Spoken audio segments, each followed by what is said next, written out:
swerved around to face the submarine Hikaki, improvised from ancient parts found strewn across this planet's deep seafloor, a makeshift contraption that suited a crew of misfit fugitives.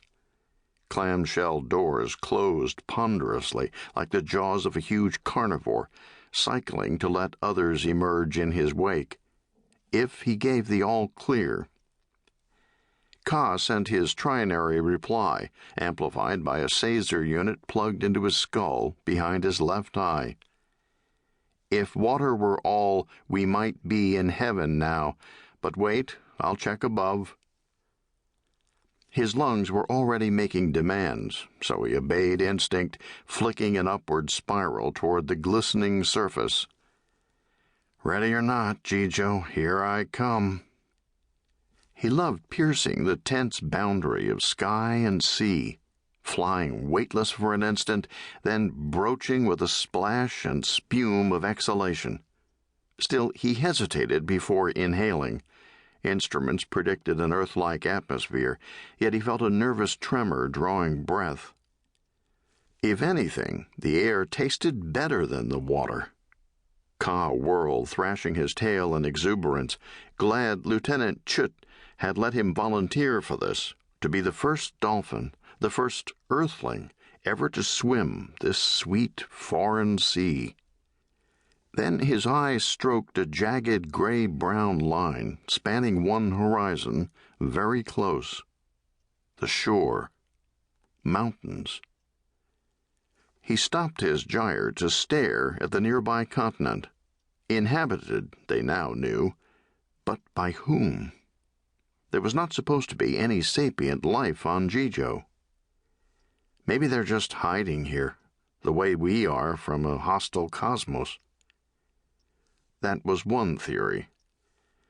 At least they chose a pleasant world, he added, relishing the air, the water, and gorgeous ranks of cumulus hovering over a giant mountain. I wonder if the fish are good to eat. As we await you, chafing in this cramped airlock, should we play pinochle? Ka winced at the lieutenant's sarcasm. Hurriedly he sent back pulsed waves. Fortune smiles again on our weary band of knaves. Welcome, friend, to Ifni's shore. It might seem presumptuous to invoke the goddess of chance and destiny, capricious Ifni, who always seemed ready to plague Streaker's company with one more surprise, another unexpected calamity or miraculous escape. But Ka had always felt an affinity with the informal patron deity of spacers. There might be better pilots than himself in the Tarragon Survey Service, but none with a deeper respect for fortuity. Hadn't his own nickname been Lucky? Until recently, that is. From below, he heard the grumble of clamshell doors reopening.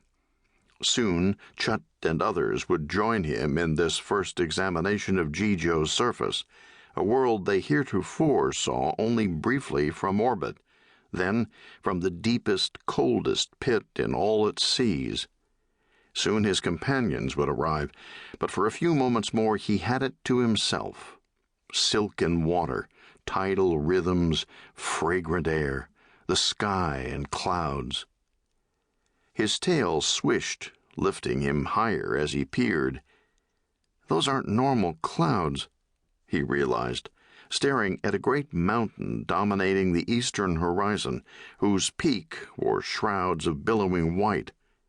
The lens implanted in his right eye dialed through a spectral scan, sending readings to his optic nerve, revealing steam, carbon oxides, and a flicker of molten heat. A volcano, Ka realized, and the reminder sent his ebullience down a notch. This was a busy part of the planet, geologically speaking.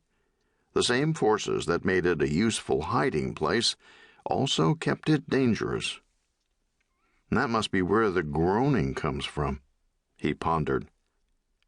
Seismic activity, an interaction of mini-quakes and crustal gas discharges with the thin overlaying film of